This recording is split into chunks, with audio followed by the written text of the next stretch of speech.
केंद्रीय गृह मंत्री अमित शाह आज तमिलनाडु और आंध्र प्रदेश के दौरे पर। तमिलनाडु के वेल्लोर और आंध्र के विशाखापट्टनम में करेंगे जनसभाएं। मोदी सरकार की 9 साल की उपलब्धियों को रखेंगे जनता के सामने।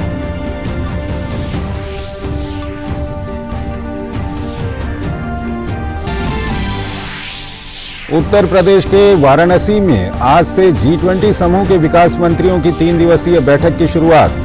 बैठक में करीब 200 विदेशी प्रतिनिधियों के शामिल होने की उम्मीद। सतत विकास लक्ष्यों को हासिल करने और पर्यावरण अनुकूल जीवन शैली पर होगा मंथन।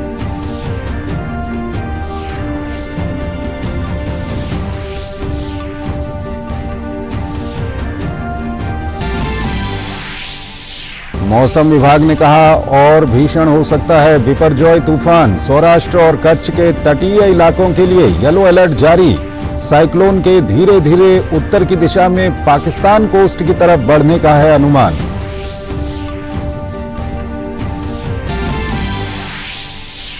खेल की खबरों में ओवल में खेले जा रहे वर्ल्ड टेस्ट चैंपियनशिप के फाइनल मुकाबले को जीतने के लिए भारत को 280 रन की दरकार। चौथे दिन ऑस्ट्रेलिया द्वारा मिले 444 रन के लक्ष्य के जवाब में भारत ने दिन का खेल खत्म होने तक 3 विकेट के नुकसान पर 164 रन बनाए। विराट कोहली और अजिंक्य रहाणे क्रीज पर मौजूद।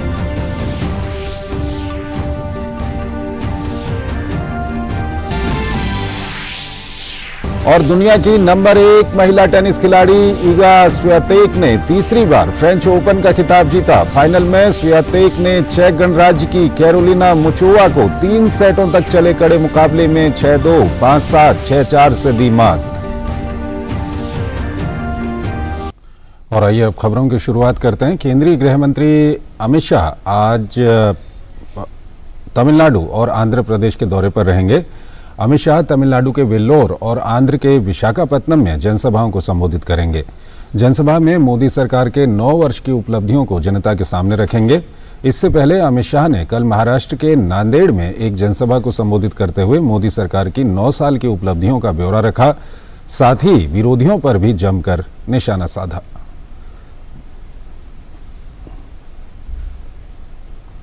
सूचना एवं प्रसारण मंत्री अनुराग सिंह ठाकुर हिमाचल प्रदेश के दौरे पर हैं। इस दौरान अनुराग ठाकुर बिलासपुर के कंदरौर में एक नेत्र जांच शिविर का दौरा करेंगे। इसके अलावा सूचना एवं प्रसारण मंत्री हिमाचल प्रदेश के ऊना में एक स्थानीय कार्यक्रम में हिस्सा लेंगे।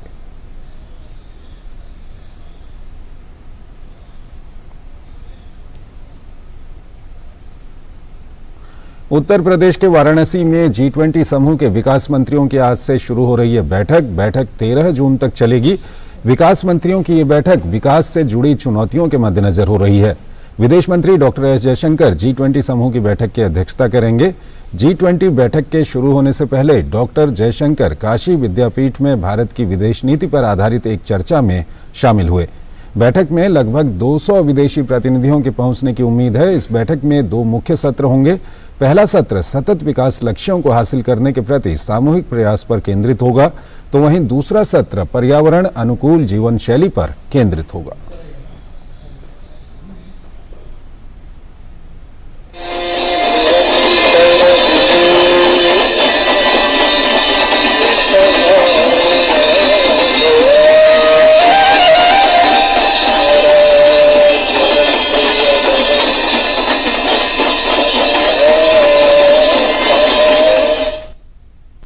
तो जैसा कि हमने आपको बताया कि विदेश मंत्री एस जयशंकर G20 सम्मेलन में भाग लेने वाराणसी में हैं।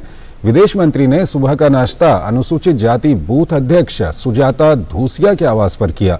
नाश्ते के बाद विदेश मंत्री डॉक्टर एस जयशंकर ने कहा कि वाराणसी में G20 की बैठक में खाद्य सुरक्षा और अनाज को लेकर होने वाली चर्चा में मिलेट्स को बढ़ावा देने का भी संदेश जाएगा। आज से आप जानते हैं G20 का कार्यक्रम होगा। ये भी G20 का जो लोग ये माने फूड सिक्योरिटी, जो अनाज या ऊर्जा या खाद के विषय पे जो चर्चा आज होगी, तो इसमें जरूर ये मिलेट का मैसेज बहुत अच्छा जाएगा। विदेश मंत्री की मेजबानी करने वाले परिवार का कहना है कि जिस सादगी से विदेश मंत्री उनके परिवार से मिले, उससे वो काफी उत्साहित हैं। मेहमानों को खाना अच्छे से खिलाया, बहुत पसंद होकर गए हमारे घर से वो लोग, बहुत अच्छे से दिया। कल से हम लोग तैयारी में लगे थे उनकी कि आएंगे, तो हमने स्वागत करके आज खाना खिलाया उनको अच्छे से खुश होके गए हैं। फोटो भी खिंचवाए हमारे साथ खड़े होके, नहीं बस इससे बड़े क्या चाहिए हमको। बहुत अच्छा लगा, हमारे घर में आए 2 विदेश मंत्री आए और खाना खाए, कह रहे हैं बहुत अच्छा लगा खाना, तारीफ करके गए, अच्छा लगा। और वहीं विदेश मंत्री डॉक्टर जयशंकर ने वाराणसी में बुद्धिजीवियों के साथ चर्चा भी की।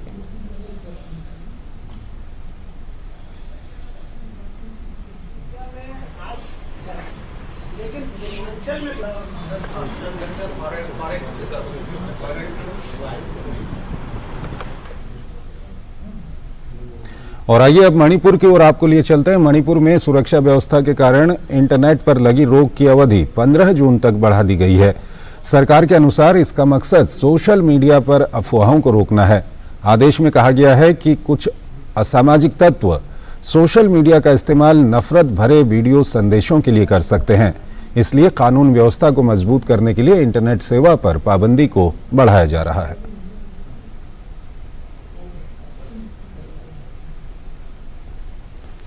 यूपी के मथुरा में पुलिसकर्मियों को बड़ी सफलता मिली है। मथुरा में छैमार गैंग के अपराधी फाती उर्फ कदीम को गिरफ्तार कर लिया गया है। पुलिस मुठभेड़ में आरोपी को गोली लगी, उसे इलाज के लिए अस्पताल में भर्ती कराया गया है। ये जनवरी से वांछित चल रहा था, इस पर 50,000 का इनाम भी था। मथुरा के एसएसपी शैलेश कुमार पांडे ने कहा कि आरोपी के पास से कारतूस भी बरामद हुआ है।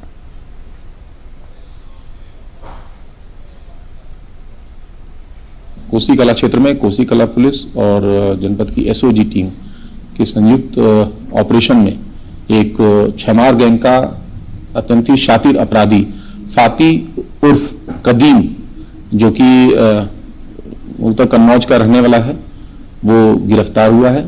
पुलिस मुठभेड़ में उसे गोली लगी है। ये जनवरी से वांछित चल रहा था, इस पे 50,000 रुपए का इनाम था।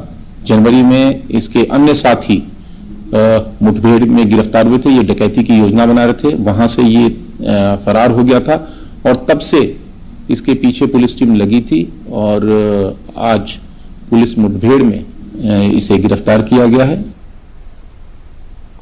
मुगल बादशाह जहांगीर ने श्रीनगर में शालीमार बाग का निर्माण कराया था। शालीमार बाग के मुख्य द्वार से सीधे एक कैनाल गुजरती है, जिसे शालीमार कैनाल कहा जाता है। स्मार्ट सिटी मिशन से करीब 1.5 किलोमीटर के इस कैनाल को विकसित किया जा रहा है, जो कई मायनों में महत्वपूर्ण है। आइए आपको एक रिपोर्ट दिखाते हैं।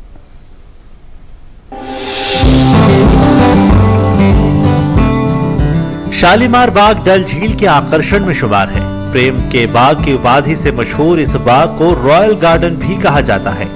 बाग के मुख्य द्वार से एक मार्ग सीधे डल झील से जुड़ता है। बीते दौर में डल झील से इस कैनाल का रास्ता जैसे टूट गया था।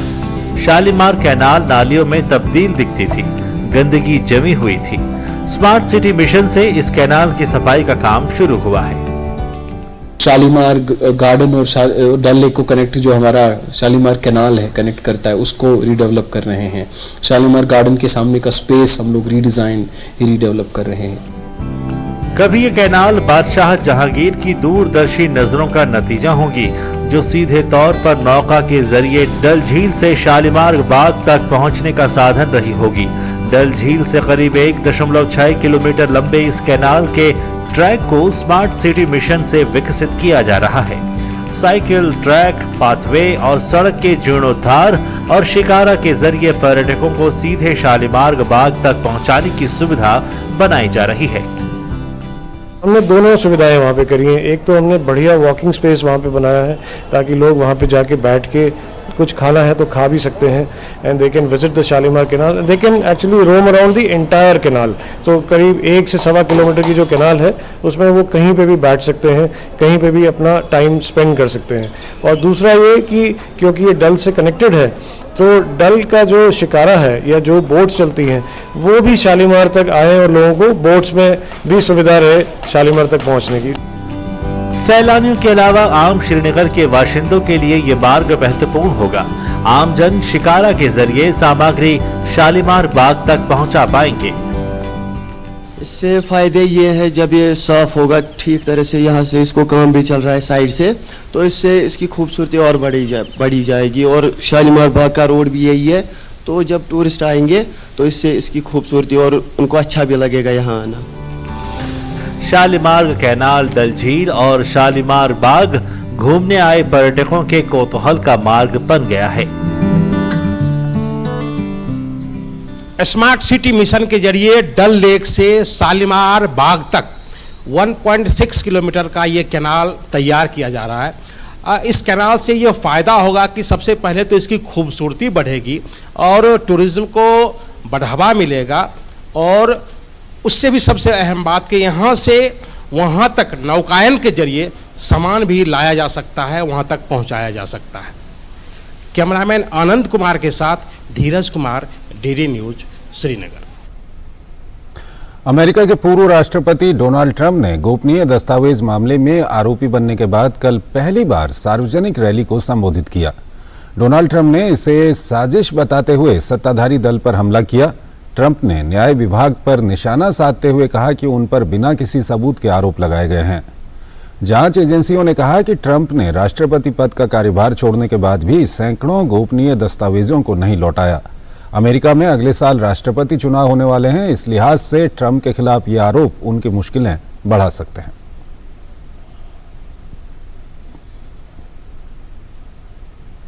बांग्लादेश में करीब एक दशक बाद कट्टरपंथी इस्लामी संगठन जमात इस्लामी ने कल ढाका में एक विशाल राजनीतिक रैली की। ये रैली अगले आम चुनाव कराने के लिए अंतरिम सरकार के गठन की मांग को लेकर की गई। रैली में बड़ी संख्या में जमात के कार्यकर्ता और इसके छात्र संगठन के सदस्य पहुंचे। रैली में निष्पक्ष चुनाव कराना, अंतरिम सरकार बनाना, जमात के नेताओं को रिहा करना और उनके कार्यालयों को खोलना जैसी मांगों को उठाया गया। पूर्व सांसद और जमात के नेता डॉक्टर सैयद अब्दुल्ला ने कहा कि अंतरिम सरकार स्थापित करने के लिए उनकी पार्टी सड़कों पर उतरेगी। गौरतलब है कि 2013 में हाईकोर्ट और 2018 में बांग्लादेश चुनाव आयोग के आदेश के बाद जमात इस्लामी का राजनीतिक पार्टी के तौर पर पंजीकरण रद्द कर दिया गया था। ढाका मेट्रोपॉलिटन पुलिस द्वारा जमात को केवल बंद स्थानों पर ही बैठक की अनुमति दी गई थी। एक दशक बाद संगठन ने अपना पूरा दमखम दिखाने का प्रयास किया है। कनाडा के प्रधानमंत्री जस्टिन ट्रूडो शनिवार को यूक्रेन की राजधानी कीव पहुंचे। ट्रूडो ने यूक्रेन के राष्ट्रपति वोलोदिमीर ज़ेलेंस्की से मुलाकात कर रूस के खिलाफ संघर्ष में लगातार मदद देने का आह्वान किया। राष्ट्रपति ज़ेलेंस्की ने युद्ध की शुरुआत से लेकर अब तक मिले कनाडा के समर्थन के लिए प्रधानमंत्री जस्टिन ट्रूडो का धन्यवाद किया। प्रधानमंत्री ट्रूडो ने यूक्रेन की संसद को संबोधित करते हुए कहा कि कनाडा यूक्रेन के जल्द से जल्द नाटो सदस्य बनने का समर्थन करता है। उन्होंने कहा कि आगामी जुलाई में होने जा रहे नाटो शिखर सम्मेलन में यूक्रेन और कनाडा इन मुद्दों को उठाने के लिए तैयार हैं।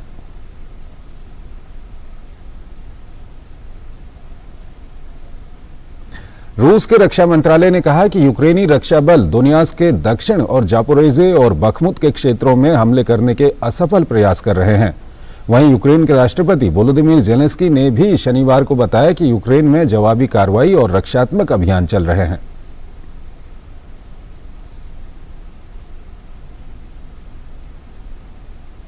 कोलंबिया के राष्ट्रपति गुस्तावो पेत्रो ने शनिवार को एक विमान हादसे के 5 हफ्ते बाद सकुशल मिले बच्चों से मुलाकात की। इन बच्चों ने अपने माता पिता के साथ 1 मई को इस विमान से कोलंबिया के अमेजनस प्रांत में अराराकुआरा के लिए उड़ान भरी थी। इंजन में आई खराबी की वजह से विमान जंगल में हादसे का शिकार हो गया। विमान में 4 बच्चों के अलावा उनके माता पिता और पायलट सवार थे। हादसे के बाद माता पिता और पायलट की मौत हो गई थी, जिनके शव बरामद हो गए थे, जबकि इन चारों भाई बहनों का कोई पता नहीं चल पा रहा था। रेस्क्यू ऑपरेशन में 5 हफ्ते बाद चारों बच्चे जंगल में मिले, जिनमें से एक बच्चा महज 12 महीने का है। राष्ट्रपति पेत्रो ने ट्वीट कर जानकारी साझा की कि सभी बच्चे डॉक्टरों की निगरानी में हैं। इतने अधिक दिनों तक जंगल में रहने के कारण बच्चे कमजोर हो गए हैं। 40 दिनों तक इन बच्चों ने जंगली फल और वनस्पति खाकर खुद को जीवित रखा।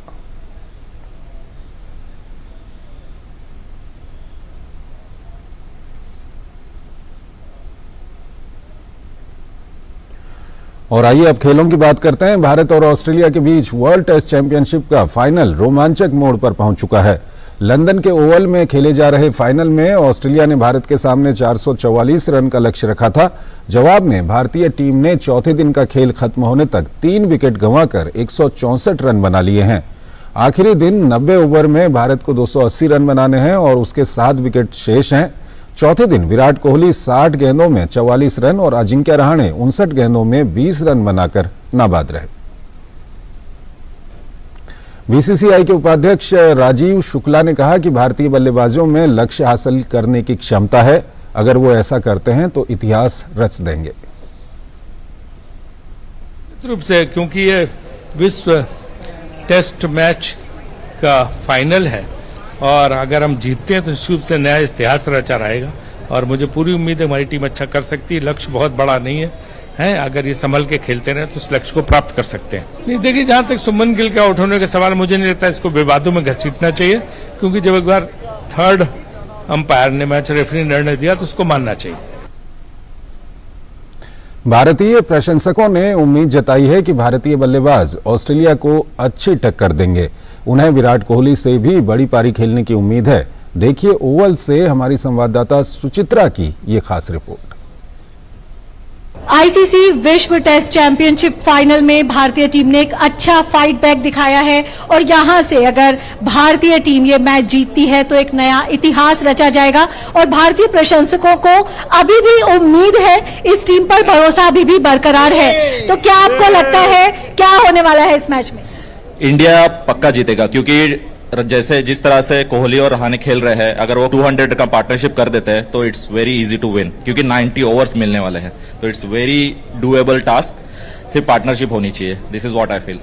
444 का जो टारगेट है आज तक कभी चेज नहीं हुआ है टेस्ट क्रिकेट में, बहुत ही मुश्किल काम है इस टीम के सामने। कर पाएगी टीम जरूर कर पाएगी और मेरे को लगता है कि इंडिया जरूर जीतेगी और रहाणे और कोहली जो पार्टनरशिप कर रहे हैं वो अच्छा खेल रहे हैं और वो जरूर खेलेंगे। पार्टनरशिप जरूर आगे बढ़ेगी और हम लोग टारगेट पूरा करेंगे। नहीं भी हुआ तभी हम लोग ड्रॉ में भी हम लोग जीतेंगे, तो हम लोग जीतेंगे जरूर। विराट कोहली को कहा जाता है चेज मास्टर। वनडे में उन्हें चेज करना बहुत पसंद है, यहाँ पर टेस्ट में चेज करने का मौका है उनके पास। कितनी उम्मीदें हैं विराट कोहली से? It doesn't matter. I think Virat Kohli is still the best, and for long he has not scored, and this is the time he's going to score. We are going to rewrite the history. पहले जो 2 दिन थे वो एकदम Australia ने dominate किए, कल India ने कमबैक किया। आज जब लग रहा था कि 4-4-4 का जो टारगेट था, लग रहा था कि मतलब इंडिया की शुरुआत कैसी रहेगी फर्स्ट इनिंग्स को देखते हुए, लेकिन जिस अंदाज में शुरुआत की, एक अटैकिंग स्टाइल के साथ खेले, क्या कहेंगे? वही उनका खेलना चाहिए था। I think they made a massive start. 6.5 runs for first 10 overs, 65 runs in 10 overs. I think amazing start. That was what was required, and that was their achieved. I think Kohli is going to play in the same way, like a one day. And he's going to finish. जरूर जीतेंगे, जीतेंगे, जीतेंगे, India जीतेगा, जीतेगा। भारत माता की, भारत माता की जय। तो भारतीय फैंस को पूरा भरोसा है कि भारतीय टीम यहां पर ओवल के मैदान में नया इतिहास रचेगी और आईसीसी विश्व टेस्ट चैंपियनशिप फाइनल को जरूर जीतेगी। कैमरा पर्सन सुमित नौडियाल के साथ Suchitra, DD news, Kennington Oval, London. और जैसा कि आप जानते हैं कि अंतर्राष्ट्रीय योग दिवस अब कुछ ही दिन शेष बचे हुए हैं, तो आइए आपको दिखाते हैं योग सूत्र।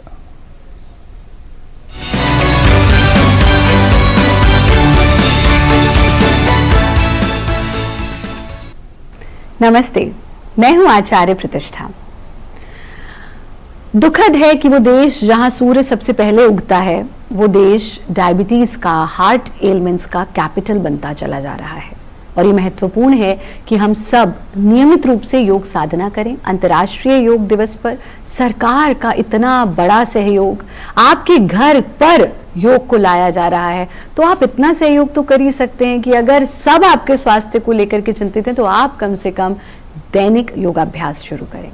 आज हम जानते हैं एक ऐसी मुद्रा जो हमारे ओवरऑल हेल्थ, विशेष रूप से हमारे पैंक्रियास के लिए बहुत बहुत लाभकारी है, हमारे लीवर की वर्किंग के लिए बहुत लाभकारी है और पेट से जुड़ी हुई सारी समस्याओं में बहुत लाभकारी है और विशेष रूप से हमारे प्रजनन अंग, हमारे रिप्रोडक्टिव ऑर्गन्स को और उनकी हेल्थ को स्वस्थ रखती है। यह है घूर्णिका मुद्रा। घूर्णिका मुद्रा प्रत्येक व्यक्ति कर सकता है, बस जिनको लोअर बैक पेन में प्रॉब्लम है वो इसे वज्रासन में करेंगे, बाकी सब इसे क्रॉस लेग्ड पोजीशन में कर सकते हैं। आप पद्मासन में बैठ जाएंगे और जो पद्मासन में नहीं बैठ सकते वो अर्ध पद्मासन में या फिर सुखासन में भी इसका अभ्यास कर सकते हैं। अपने दोनों हाथों को अपने दोनों घुटनों पर टिका लेना और फिर सांस छोड़ते हुए आगे झुकना। इस तरह से जितना आगे झुक सकते हैं, यानी हम तो यहाँ माथा भी लगा लेंगे पर ये नहीं आपको करना, चेहरा सामने रखना है और इस स्थिति में आ जाना है। और यहां से हम सर्कुलर मूवमेंट देंगे, लेफ्ट, पीछे, जितना पीछे जा सकते हैं उतना पीछे, राइट, और फिर से सामने। ये यहाँ करते करते आपको अपने पैंक्रियाज पर इफेक्ट फील होगा, लीवर पर इफेक्ट फील होगा, अपने रिप्रोडक्टिव ऑर्गन्स पर इफेक्ट फील होगा। एंटी क्लॉकवाइज मूवमेंट, पूरा चक्र बनाना, फिर से क्लॉकवाइज,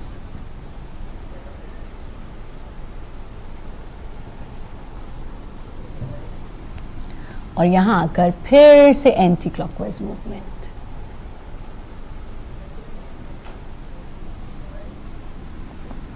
यहाँ आकर रुकेंगे थोड़ी देर, गर्दन सामने, और फिर धीरे से वापस आ जाएंगे। हाथों को ढीला छोड़ देंगे, 3 बार लंबा गहरा सांस लेंगे। इस पूरे हिस्से में खिंचाव को महसूस करेंगे और फिर धीरे से आंखें खोल देंगे। घूर्णिका मुद्रा का नियमित अभ्यास हमें अनेकानेक रोगों से दूर रखता है। आप प्रतिदिन घूर्णिका मुद्रा का अभ्यास करें, हमारा कार्यक्रम देखते रहें, स्वस्थ रहें, मस्त रहें, व्यस्त रहें और किसी परेशानी से नहीं त्रस्त रहें।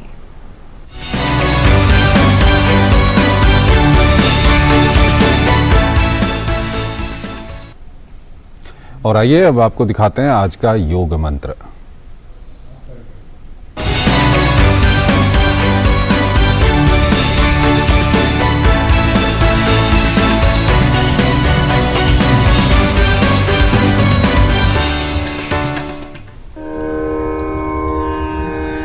अभ्यासात् कादिवर्णानां यथा शास्त्राणि बोधयेत् तथा योगं समासाद्य तत्त्वज्ञानं च लभ्यते।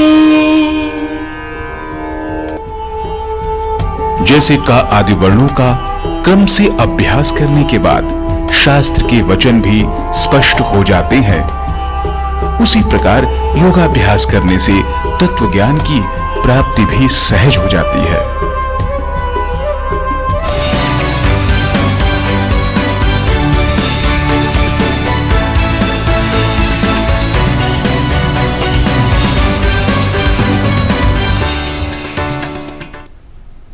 और आइए अब आपको दिखाते हैं भारतीय वायुसेना द्वारा जारी किए गए एक रोमांचक वीडियो की झलक, जिसमें भारतीय वायुसेना और भारतीय सेना ने संयुक्त युद्धाभ्यास की शानदार झलकियां पेश की हैं।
तो इस बुलेटिन में फिलहाल इतना ही। आप बने रहिए डीडी न्यूज के साथ। नमस्कार।